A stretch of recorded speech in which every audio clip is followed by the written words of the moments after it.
Listen to the vibes. The views and opinions of our guests may not necessarily reflect those of the host or the Vibes Broadcast Network. Listener discretion is advised. Welcome, everyone, to another episode of Listen to the Vibes. And very privileged to have Miss Christine Errico here. We're going to, number one, learn about her, and we're going to talk about cleft palates. Mm-hmm. Okay. Well, first, tell us a little bit about yourself. Hi, yes, thank you for having me. So my name is Christine, and I was born with a bilateral cleft lip and palate, and what that basically means is that my upper lip and palate did not properly form during birth when I was being born, so that left a gap between my upper lip that extends into my nose and the roof of my palate. I've had more than 20 surgeries to close my upper lip and to repair the lip and palate so I could be functional, speaking, eating, drinking. I just have normal, work and be able to function. So my first surgery was when I was about 2 or 3 months old. I really don't remember. And my last surgery is when I was in my late 20s. Between then, I also had a lot of dental work. I've endured bullying, all of the surgeries, and all of the mental issues that comes along with, having a facial difference, the bullying, the medical trauma, and everything else. As a result, as an adult, once I accepted myself, because for most of my life, I was in denial about having the cleft lip, looking different, and having this facial difference. I pretended it didn't exist. So it wasn't until about 5 years ago that I actually started to accept myself and come out of the denial and realize that I am different and that's okay, and embrace who I was. I started to work with Smile Train, which is a nonprofit organization, to help them strengthen the global community and strengthen their message throughout the world. And as a result, I realized that I could share with others what I've learned about acceptance, building my own confidence, overcoming anxiety and shame. So I became a confidence and transformation coach to help others overcome the challenges that I've endured. I've also given a TED Talk in March of 2022. That was a fantastic experience where I share my experiences growing up with a cleft lip and palate. And I also share my experiences working, volunteering with Smile Train, and my trip to Kenya, where I met with other children who had a cleft lip, who had surgery, and to see the work that Smile Train does in that country. Yeah, I think it's just as bad to ignore the fact somebody has, something different as it is to make fun of them. I mean, it's obvious, but there's no reason to make fun of it. It's not something that you can help. But I wanted to ask, what actually causes that? That's a great question. And scientists and doctors do not have a definitive cause of a cleft lip yet. They found that genetics plays a part, the lack of folic acid during the mother's pregnancy, certain medications for seizure and migraines, topiramate has been known to cause cleft, and sometimes it could be environmental factors. But for me, nobody in my family has a cleft. I have a younger sister, she's unaffected. Nobody in my parents' side, either side, as far back as great-grandparents, were normal. But I also have friends and know people who have passed it on through genetics, father to son, from grandfather. And again, so it's kind of just a random act. But interestingly, it happens to 1 in 700 babies worldwide. So it's somewhat rare. It's not, entirely common. Yeah. Well, the kid from Cobra has that, right? Yes, that's really great. I'm a big fan of Cobra, and yes, the guy that plays Hawk, his name is Bertrand. The character has a cleft lip, and I've actually had the pleasure of meeting with him. He is an ambassador for Smile Train. So when they were bringing him on board as an ambassador, they set up a meeting with me, a mother of a cleft child, and another cleft affected adult. We all got to meet him over Zoom, educate him, share our stories with him, hear a little bit about his background. It was really a wonderful experience. And yes, I mean, it's important to see representation of cleft in the community. I wish that they would have gotten a cleft affected actor to play him, but I'm just happy to see that at least it's bringing the discussion to the table. Hey, what's up, everyone? My name is Bertrand, and I'm super stoked to finally announce that I'm partnering with Smile Train. They are the world's largest cleft charity. Over the last 21 years, they've helped something like 1.5 million kids around the world. And over the last couple of months, I've gotten to learn more about Smile Train and all the work they're doing in 90 countries and helping patients and families at large. Actually, a few weeks ago, I got to speak with some of the members of Smile Train's Cleft Community Advisory Council. It's made up of individuals who were either born with a cleft or have cleft-affected children. And while I play, a cleft-affected character on TV, I truly don't know how severe the effects of cleft can be, both physically and mentally. All this to say, I'm super excited and inspired by Smile Train, and I'm really honored to be working with them moving forward. So make sure to follow them on social media so you can keep up with all the awesome stuff we're going to be doing in the future. And together we can change the world, one smile at a time. Yeah, well, it's good that people don't let something like that hold them back. I mean, really, yes, it looks different, and some people have a bit of I guess you'd say, a speech impediment from it, but it's nothing that can keep you from succeeding unless you let it. You know what I mean?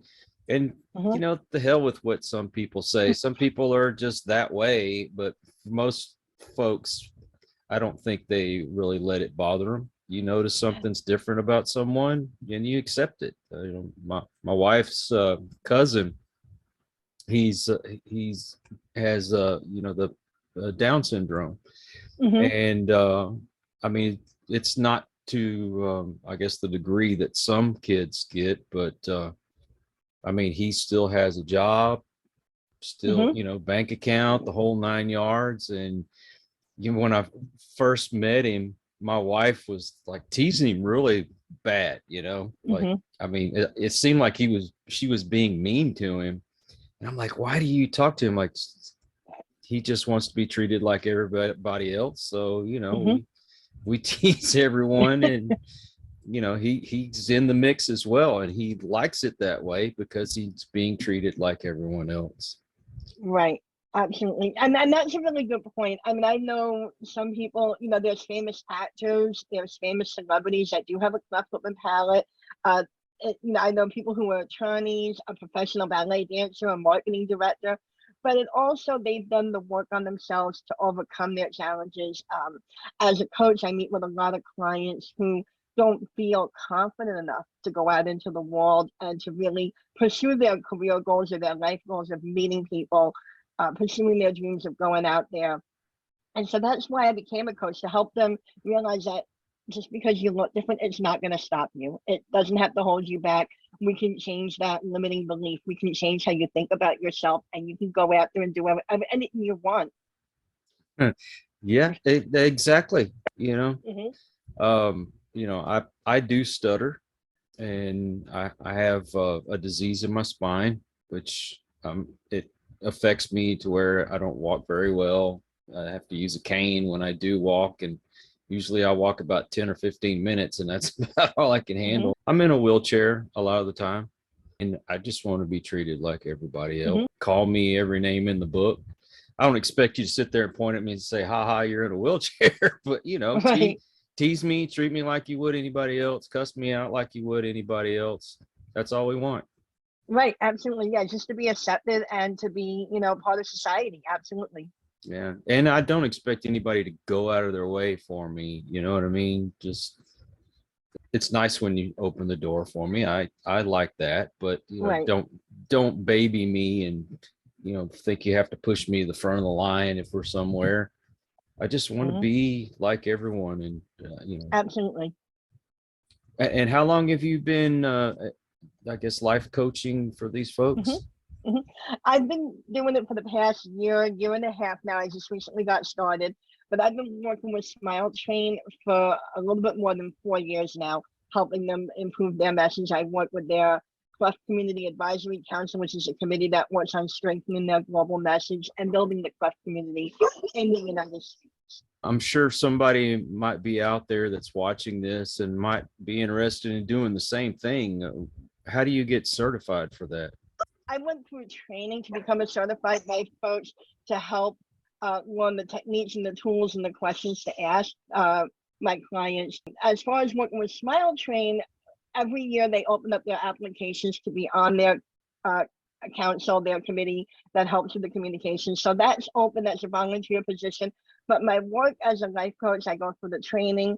You need to have really good interpersonal skills, really good listening skills, empathetic, but a lot of it is just drawing on my own experiences to help make that connection with my potential clients and help them realize that I've been through this, I can help you get through this as well. So do you strictly just work with the cleft community, or do you help others? That's a great question. I specialize with clients who have cleft lip and palate or other facial difference, but I also work with anybody that wants to overcome feeling ashamed about themselves, how they look, lacking confidence, and wanting to overcome those doubts in their head that they can't do anything or that they're too ashamed to go out. So I primarily specialize in adults, like I said, with a facial difference, but I work with anybody who wants to be a better version of themselves and realize their goals. Okay, I'm going to pretend like I've come to you as a client. You know, I have had to retire. You know, I'm on disability, which really doesn't pay a whole lot. And having retired early, I missed out on, you know, a nice paycheck. So that's not a whole lot of money. And it makes me really feel less of a man in my household. You know, my wife kind of takes on most of the responsibility when it comes to that. And so I'm down on myself quite a bit. And I mean, I can't tell you how many times I just throw my arms up and say, I guess I'm just a loser. And you know, I'm trying to do a positive thing here, and I'm trying to bring positivity to others, but sometimes I need that reassurance. So how would you go about helping me? Absolutely. So the first thing I would do is find out really what has you feeling so much like a loser, and what proof do you have that you really are a loser? I see you as successful. You have a podcast, you have a great following, you get up every day, you share your message with the world. So what is it that makes you feel like you're a loser? I guess it's providing for my family. You know, even though I have a check coming in or two checks coming in each month, it's still nothing compared to what I used to make. And you know, my wife is glad to do so. I know she is, but she's basically the provider for the family. And I'm not reaching that level of success to where I'm making good enough to really provide like they were used to. And you know, I have a good following, and the people that follow me are the most wonderful people in the world, but I haven't reached that level to say that I've made it in the podcasting world. So why is it so important for you to feel like you're contributing to the family financially? What does that mean to you? Well, my family has always been hardworking people, and it's always been important to put family first and to provide for them, and to not be able to do the things that we used to be able to do, you know, the trips and all those kinds of things. It just makes me feel less than what I used to be. I understand. And so not being able to provide for those trips makes you feel less than you used to be. How can you, I guess, talk to your wife and see how she feels about it? You mentioned that she's supportive, she's happy to help you, but does that define who you are? Does that define you as a man and as a husband and a father? That's the way I was always taught. I understand that. But does that who you really feel that you are? Or do you see that you're doing other things and that you're working within your best abilities right now? I'm doing the best that I can. You know, I've taken advice from others that are successful in this field, and I'm trying all the things that they're doing, but for some reason I'm not getting there, you know? Well, what makes you think you're not getting there? Every day that you wake up and you do your podcast, isn't that you making another step forward in progress? Well, yes, it is. And Mhm. believe me, the people that appreciate me, they will message and say how much they appreciate it. And that makes me feel really good. It really does. Mhm. But I Mhm. it's as if I have to be successful to reassure others out there that they can be successful. Mhm. So, where does that come from? That thought that you need to be successful to reassure others that they need to be successful. Where does that originate from? Because I don't want to seem like a phony. Mhm. And But showing up, you're very natural right now. You're being vulnerable. You're being real. I see you as successful. What would it take for you to see yourself as successful? What does that look to you? well, and mind you, this was not my original goal when I started podcasting. I mean, the main thing is helping others. That is the main thing. But to to be up there with, the hundreds of thousands of subscribers, and Mhm. my podcast getting out to more and more people to spread that word, that that's what makes me think would be successful. Mhm. And why do you think you won't be there? What makes you think you're not going to get that to that level? I don't know. I don't think I'm good enough. Okay. And why don't you think you're good enough?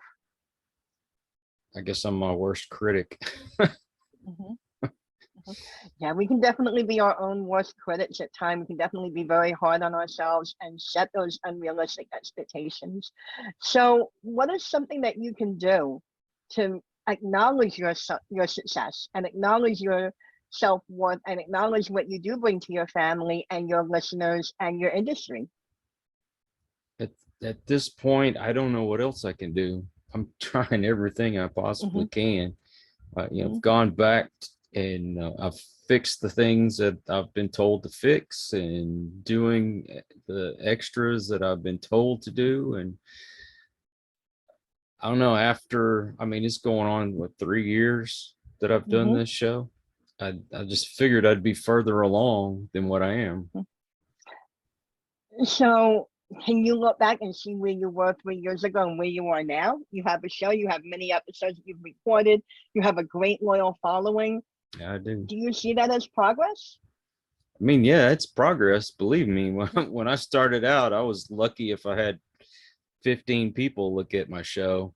And Mhm. now this is where I've kind of hit a brick wall. I was up there in, and mind you, it's not as big as most shows are. It's the only thing I have to compare it to. I was I'd have at least 1,000, 1,100, 1,200 people watching. And now I'm gone back down to where I'm lucky if I get 15, 20 people to watch. Mhm. So I've Okay. gone backwards. Mhm. But maybe it's just, what do you think the cause of that going backwards is? Is that, I mean, maybe it's just a readjusting of listeners and not necessarily something that you did. Is that what you're telling yourself, that it's something that you did? I, I don't know. That's Hmm. the problem. I don't know. Hmm. Okay. So why is it so important to have those listeners? What does that mean for you other than success? Well, the thing is when you have enough views or listens, Hmm. then it attracts more people to want to be on the show.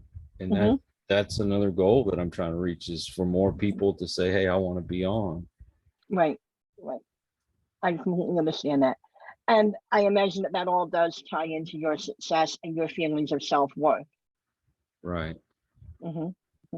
So, but does that make you any less of a person if you don't have a lot of listeners, or if you don't have a high view count or a high number of guests that want to be on your show? Well, I mean, at the end of the day, I'm still just me. Hmm. Whether the show Absolutely. disappeared tomorrow, I'd still be me. Absolutely. You still be you, still be sharing your message, you still be a loving husband, caring for your family. So given our little bit of our brief conversation, 10-15 minutes of kind of me helping you find these issues and work through these issues, what's your big takeaway? What do you feel from all of this? I guess I need to change my mindset. Mm-hmm. Change your mindset. And we are not our thoughts. We can, our mind is our worst enemy. That reminds me of a story that I just read the other day about researchers that ties in with what we were talking about, where researchers put a fake scar on the participants in the study, and they showed them the scar in the mirror, and they said, here you go. And then they said, you're going to go have a conversation with some other people face to face. But before that, we need to touch up the scar. They touched up the scar. Person with the scar had a conversation. After the conversation, the researchers asked, how did it go? What were your thoughts? What was it like? Everybody who participated that had the scar said, I felt ashamed. I felt uncomfortable. Nobody would look at me. They wouldn't make eye contact. They were staring at the scar the whole time.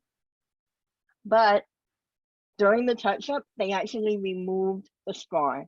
So when the person who thought they had the scar was having a conversation, they really didn't have a scar. It was all in their mind.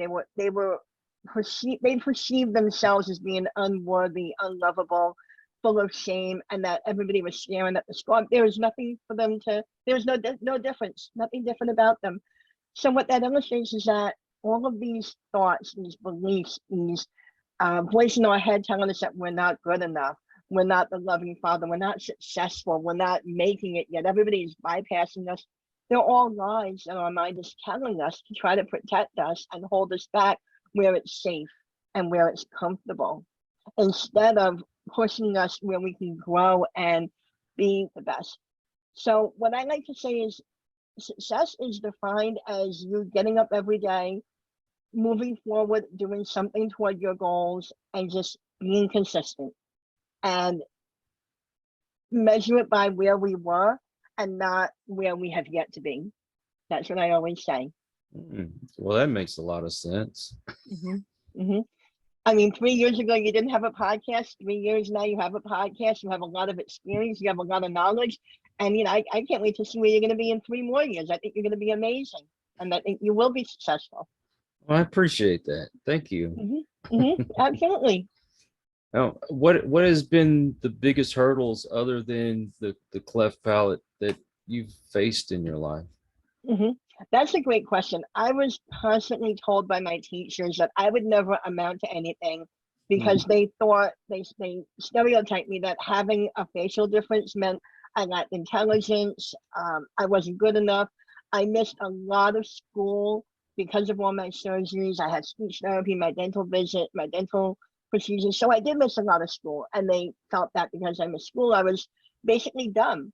And I built resilience very early on. When you have as many surgeries as I did, the doctors tell you, okay, you're going to have your 5th, 6th surgery of the year. You learn how to just build resilience and kind of say, okay, I'm just going to push through this. And that resilience has given me the drive and determination to prove everyone wrong. I have a PhD in business administration and accounting. I own multiple businesses. I'm a college professor in accounting for more than 10 years. And I gave a TED Talk. So to all the teachers that said I would never amount to anything, I mean, look where I am today. And that's, got to have some level of intelligence to get a PhD. They don't just hand them out to everyone. So my biggest hurdle has been overcoming the naysayers and the people who said I couldn't do it, and even my own beliefs. I mean, there were times when I remember working on my PhD, I wanted to give up. I didn't think I was going to be able to do it. I saw classmates get theirs, and I'm still struggling along, but I kept my eyes on why I was doing it. I always come back to why, and that's what drives me forward. I'd have to ask those teachers, why would this affect what's going on up here? Absolutely. It's a question I wish I knew too, but unfortunately society is still so judgmental, and they see if someone looks different or not the standard of how they think a human should look, then there must be other things wrong with them. And it's a sad way of thinking. I mean, if a person's blind or deaf, I mean, yeah, there's some hurdles there, but why would that affect how I mean, being able to be smart or to get a PhD? what Helen Keller, that's Mhm. a great example. She did things people didn't think she could do. Exactly, exactly. And there's so many role models and so many great people that came before us that proved that intelligence is not defined by your appearance, but rather your drive, your determination, your personality, what's inside you. Yeah, that your heart and your drive, that's Hmm. really what it boils down to. Hmm. Absolutely. So what's the greatest success that you've seen in your life, whether it's yours or someone that you've helped? For my own personal success, it would have to be giving my TED talk. If you would have told me 5 years ago, I would have went on stage and vulnerably talked about growing up with a cleft lip and palate, my experiences, sharing myself. I not only would not have believed you, I would have thought that it would have been impossible, and I would have said that's never in a million years I would have done that. Despite giving a TED talk being on my bucket list, I thought I would have given one about teaching technique I learned in teaching or something like that. Never something as personal, but the timing was right to where I really just wanted to share my message and share myself with the world and to build the confidence and realize that I got to that level of self-acceptance where I was able to go out and talk to hundreds of people and have my video now on YouTube where, thousands of people have seen it was really to me a level of personal success and personal achievement.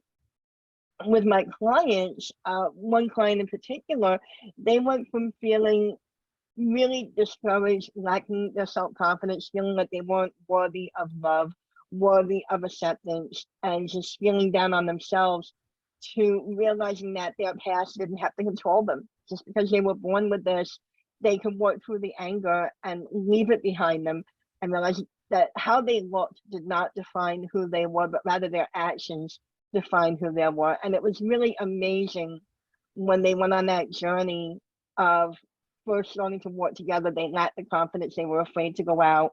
They didn't have many friends. To about 4 months later, they had a lot of friends. They felt better about themselves. They were confidently meeting people. They actually traveled internationally by themselves. They made that big transformation, and I was so proud of them and so proud of the work that they did on themselves. It was amazing. It's great to hear a success. Hmm. That's amazing. Uh, It's sad because I'm guilty of this myself. Most of my life, I never felt like that I deserve to be loved. I I guess being around my cousins who were going places and doing things and basically kind of shoving it in your face. I look what I can do, and I just didn't feel like I could live up to that. Hmm. So I always thought I'm always going to be a loser and I don't deserve somebody else's love. Very fortunate that I have the wife that I have now, because she really shows that she loves me, Hmm. even though I still feel like she's too good for me. Hmm. Yep, and that's a recurring theme that I hear from a lot of my clients. They feel they have successful marriages, they have spouses that love them, and they feel that they're not worthy of the love. And I always tell them that that starts with their own perception of how much they love themselves and how they feel about themselves. Um, Everybody is worthy of love. Everybody is worthy of acceptance. And if you don't feel that, then it's because you don't feel that you're worth it. But I always tell them that you are worth it. You're worth the love of your wife and your family, but you have to love yourself first to really feel that. And when you build that acceptance and you realize that you can't change the past, you can't change what happened to you, but it's part of you, it kind of helps you build that, okay, I am worthy. I deserve this. It is for me. The thing that makes me uh, feel that the best life coaches, the best people that do what I'm doing, are Hmm. those that have gone through so much in their life that I mean, who better to teach someone else than for somebody who's been through it? You know, I've always been open with my audience. You know, I was Hmm. molested when I was a young kid, and that was part of the reason why I didn't have a lot of confidence. And even though I struggle with it, I guess part of me doing this is also the people that I get to meet. Hmm. That's almost my therapy, I guess you'd say. Hmm. And so my guests help me, and in turn help my audience. So I Hmm. guess that's where you would put my success, is that I'm able to pass on the things that I've gone through, Hmm. hopefully to help someone. Absolutely. The stories that you share, the guests that you have, you never know how you're going to affect someone's life positively. They're going to hear your podcast and it's going to help them ignite that spark of making a change, a positive change in their life. And, I can definitely understand to the lack of confidence from what you've been through as a child. That definitely affects everyone's confidence. I mean, no doubt everyone who's been through something as traumatic as that. Uh, but as you just noticed, you're worthy of the love, you're worthy of the success that you've achieved. And making that connection with the audience, that's a lot of the reason why I became a life coach, was to share myself, share what I've been through with my own clients and the community, the cleft community, to help them realize they're not alone. And I think that's what I see you doing with your podcast also, that you're not alone, your audience is not alone. And we all have that gift, and we all have that special touch where we give but we also receive, because everyone that I meet, including yourself, it's a fabulous experience. I kind of think of it as like another little chapter in my book of life of touching lives. Thank you. I appreciate that. I Hmm. always appreciate my guests. Everyone that's been on, there's something different about each one. But the one thing I can say it's reoccurring is that I am touched by each one of them, and I take a little bit of what they tell me and apply it to my life. It's written in my book of my life. Let's put that Hmm. way. Hmm. One thing else that I've noticed, like with myself and others, is that we'll have a triumph in our life and feel like we're kind of catching up in that race with everyone else. But once we get there, it feels like they're passing us again, and we're having to Hmm. work harder to catch up to them. Is that something that you notice from your clients? It definitely is. It always feels like sometimes that we're chasing that carrot on a stick, and right when we think we have it, the stick moves and it gets just out of reach. I've actually had that happen to myself a couple of times. I think I'm getting ahead. Whether it was when I was working on my PhD specifically, I made great progress. I was reaching a milestone, and then something happens. For me, it was going through a major divorce in the middle of my PhD, where I needed to take a leave of absence, and I thought, I'm never going to get this. My classmates finished theirs in 3, 4 years. It took me 7 years to finish it. And as discouraging as that is, and I'll let you know the secret, I'm a control freak. And I like everything to be within my control, on my timeline, when I want it, and I will move mountains to make it happen.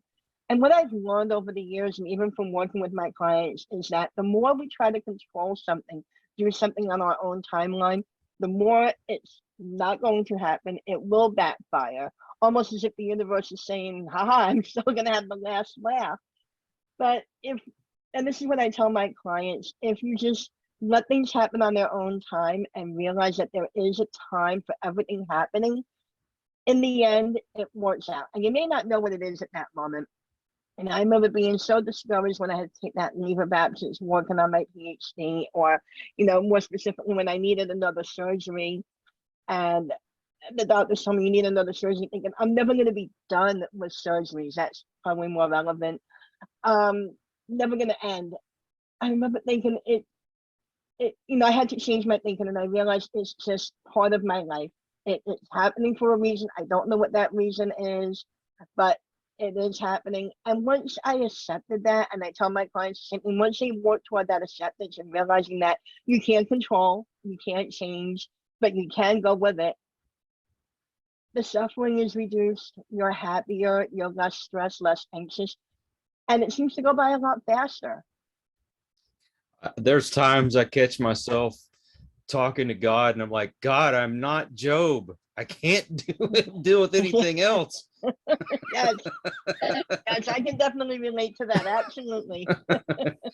Well, the thing that I'm trying to make part of my affirmations to hopefully change that mindset is when things start happening again that's negative. I say, God, what is the lesson that you want to learn from this? Want me to learn from this? And then I also say, but God, could you just tell me and not make me have to go through it? If only it were that easy that we get the answers, either written in the sky or in an email or something. But it's going through those experiences that give us the tenacity and give us the resilience that we need to overcome the challenges in our life. I remember when I was in my late 20s, one of my last surgeries was my second bone graft for my dental implants. Is when I was born, I didn't have any bone. I had my first bone graft when I was 6. I had bridge work. My teeth didn't hold up too well, so I needed dental implants. They did a second bone graft, and after it healed, 6 months of walking around because they took the bone from my hip, walking around on crutches, not having any teeth in my upper mouth, using upper dentures. I went back to the dentist and I was so excited, thinking they're finally going to put the posts in for the implants. We're going to get this going. They say, nope, we looked at your x-rays. The bone dissolved back into your gum and into your body. We can't use that bone. We have to start all over from square one. 6 months of work down the drain. I felt so defeated. I really did. At that point, I thought 20 surgeries, a second bone graft, 6 months of healing. I doing everything, but I even quit smoking because they told me, I used to be a smoker. They said, if you quit smoking, it'll help the bone heal. I quit smoking a year before and it still failed. And I thought, why am I still going through this? At 27, 28, why am I still enduring this? What is in it for me? And what I realize now is all of those experiences, as painful and difficult as they were, gave me the knowledge and the strength to be able to share with people I meet who have gone through similar things so that we can make that connection. We know we're not alone. And it made me a better person. It made me more compassionate and it made me more empathetic, but it also made me stronger than if I didn't go through them. So yeah, everything happens for a reason. It's just at the time, you never know why. And that can be very maddening.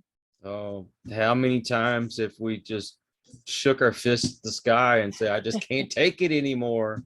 Absolutely. Oh gosh, as soon as you get through going through one thing and things start to get good, then here comes another avalanche, more stuff going wrong. And you don't want to focus on it, but you can't help it. Absolutely. It's hard not to focus on it because when it takes up so much of your life, but focusing on it does make it worse because then it consumes your life and then you feel like you want to change it when you can't.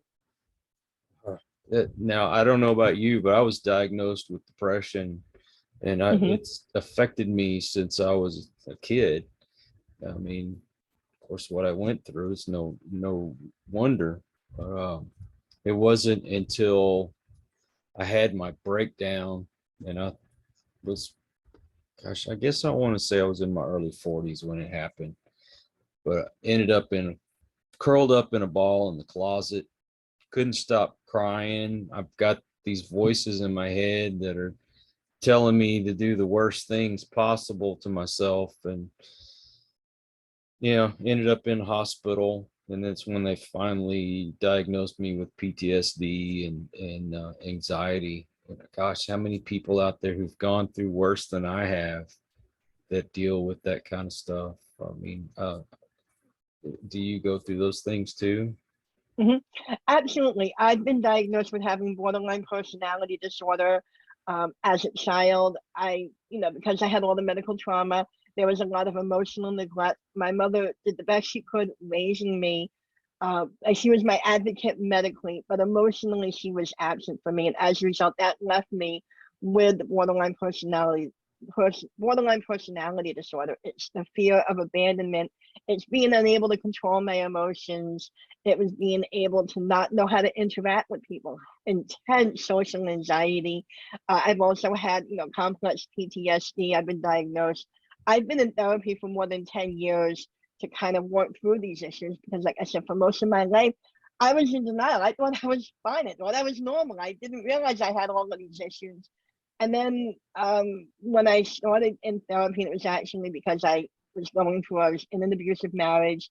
I had an accident that took me away from my husband, my ex-husband now, but husband at the time, gave me the clarity I needed. And I felt so low in my life. And that was one of the few times that I actually thought about suicide. It's been an issue, kind of, something that's in my past was suicide, suicidal tendencies, self-harm, and all the thoughts that you usually don't hear about, but that's very prevalent. And so that's when I started therapy. And as a result, I realized just how not normal and abnormal my childhood was. And that was a wake up call. And that was really difficult to work through. But fortunately, with consistent therapy, working on myself, I've overcome the anxiety. I've overcome the borderline personality disorder. I've gotten to a point where I can manage it. I've learned how to interact with people and not have that social anxiety when I go out anymore, and how to manage those emotions, because I'll tell you, those emotions can be so painful when they hit the triggering memories or the anger about, being born differently, or even just the pain, the emotional pain of feeling that shame and that self-disgust, and how to manage those. And they never go away, but we get to a point, and I teach my clients how to get to a point to be able to manage them so they don't control us and we can live with them. Gosh, those thoughts. I mean, I attempted a few times, and luckily I was not successful, but it's kind of been a reoccurring theme on my dad's side of the family. Because my dad, he was 5 years older than what my dad was when he died. And my little brother was 3 years later. It was 3 years later. He ended his life. And there's still those times where that thought creeps in my head. But I have to thank my therapist, and having something like this that is, I say, it's therapy for me as well. That it helps me to get those thoughts out of my head. But they never go away. No, they don't. They never go away, but we can quiet them and we can manage them. That's what I say. Yeah. And if I could help one person out there, at least one person, I want to help them all, but if I could help at least one person change that way of thinking, to hopefully there's a guest that comes on that can point them in the right direction and help them in any way, then this really has been a success. And so I can say that I have that success because I have gotten those messages saying, thank you for bringing that guest on. It's made such a difference. And I mean, it's sad that anybody has to go through with all this, but for those of us who have gone through it, and somebody who's going through it now, if we could be that example for them, we're doing what we're supposed to do. I want to stress, just because we're here and we're telling you, don't think that we don't need therapists ourselves. Absolutely. And that's a large reason why I also became a coach, is I realized the big gap and the need for someone to help those with a cleft lip and palate, or other facial difference, or other feelings of shame around their body. I realized the need to help them overcome that, and that I can teach them what I've learned, because so much focus is on the medical side of repairing the cleft lip, but not the emotional, not the mental side. The doctors think, okay, you just have a surgery and you're fine. Well, they haven't gone through their 10, 15, 20-year surgery in their life that just feels never ending. Or like I said, when I was told the bone graft didn't take, or the dental implants that they had to reconfigure and come up with a new plan, or when you think something is fine and something else happens. And so that's why I became a coach, to help the people with the emotional and the mental side. And as you said, we need therapists also. We need our help also. You can't do it alone, but you No. can do it. And it's not going to be easy, but it is so worth the effort and so worth the reward of getting to that other side. Well, besides our own traumas, Hmm. you kind of take on the people that you're trying to help, and then I relive my same trauma all the time when I do this, because I want to be open. Hmm. So the whole point of being open about it is to connect with that person out there that's gone through something similar. And, but it does take a toll on you after a while. I mean, how And many mhm, stories do you hear in a week or in a month? mhm. I definitely hear a lot of them in a couple of Facebook groups where I hear people sharing their stories from around the world. And that's where I practice a lot of self-care. I realize that, as much as I want to help everyone, I also have to help me first. As if I'm not at my best, if I don't practice that self-care, I can't help anybody else. And I realize that we are all in this together, and making the connections and just reaching out and saying, hey, I hear you. And sometimes all anybody needs, they just want to be seen, they want to be acknowledged. Just the same way when I was first going through the acceptance and I found that Facebook group and I realized I'm not alone. That's the same thing I strive to do with everyone else that I meet, and let them know they're not alone and they're struggling, they're challenged, whatever it may be. Gosh, I could only imagine what you go through when you see a small child that has that problem. That's a really great statement. I remember the very first time, actually not the first time, but when I went to Kenya and I met a young girl. She was about 6 or 7. She had the surgeries, and we were talking to her and her family about her surgeries. It was so inspiring to know that she looked up to me and I could look at her and know that we shared that special bond. I also got to meet a 16-year-old girl who just had her surgery about a year or two earlier. She lived 15, 14 years with her lip unrepaired before she had the surgery. And we talked about her dreams, her goals, what she wanted to do after school, and her life. And I've also had the opportunity to travel to Colombia with Smile Train, where I got to see a baby, it's a couple of months old, right before they were going into their surgery with the mother. And I remember feeling so touched, and my heart just went out to them, and I wanted to make it all better for the mother. The baby was crying, she was hungry, she was cranky. I just wanted to make it all better, and I reassured the mother.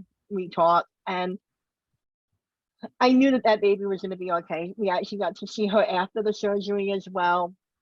The mother was in tears because her baby looked, was repaired. Her baby was beautiful before and after. And just knowing that I played a part in that mother's life and that baby's life, it was so touching. Whenever I see a baby now with a cleft, whether it's repaired or unrepaired, I feel like they're my kinship. They're my sibling through a shared experience, even though they may not have the same type of scars that I do. Or, medical technology makes the scars almost invisible now. We still share that same connection of having that unique bond. Well, to everyone out there, I just want y'all to know we want to be treated just like everyone else. I want to be on the equal playing field, but I also want to be equally loved, and that's what all of us want. I don't treat me Absolutely. any different, don't treat me any more special, but we still need that love. Absolutely. We need that love and that acceptance, and to be part of society and part of a community. We inside in our hearts, we're still human. We're no different. We're great people. We can do great things. Just accept us like you would your friends and everybody else. Do you have a website? Absolutely, yes. My website is christineerrico.com. And you can also find me on social media under Coach Christine Errico, or on Instagram, Christine_Errico. And I love to connect with people, so feel free to send me a message. Feel free to look me up, and I'm always happy to chat. Now, I'm assuming you can do your sessions like over Zoom or Skype or something like that. Yes, I do all of my coaching sessions over Zoom.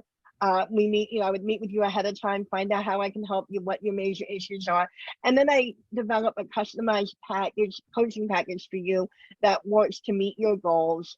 Usually takes, a couple of months because change doesn't happen overnight. That's But true. we work together. We meet once a week over Zoom. We work together, and the transformation is phenomenal.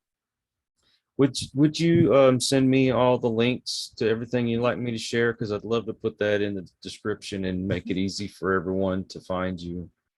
Absolutely, yes. I'll definitely email those to you. Thank you so much. I thank you for reaching out to me as well. I put up that post thinking, oh, I might get 5-6 people tops, and my schedule is full all the way to October. Well, there you go. I would say that's wildly successful. You have a full schedule for October. That's like, months of content and people responded. And I was very happy that, you accepted me. So there you go. There's that level of success, and you're getting there. Thank you. I appreciate that. That does help my confidence. Thank you again. Thank you to all of you out there. If you are new to the channel, please come back, because my regulars, they make this possible for me to do, and we're trying to help as many people as we can. So please hit that subscribe button, come back, share this out, tell everyone. If you have a story you'd like to share, let me know. I'd love to feature some success stories out there. Until the next one, everyone, please take care. Be kind to one another. God bless and peace. We hope you enjoyed this episode of Listen to the Vibes. You can catch us on Buzzsprout or wherever you listen to your favorite podcasts, and on YouTube. Follow us on Facebook at The Vibes Broadcast Network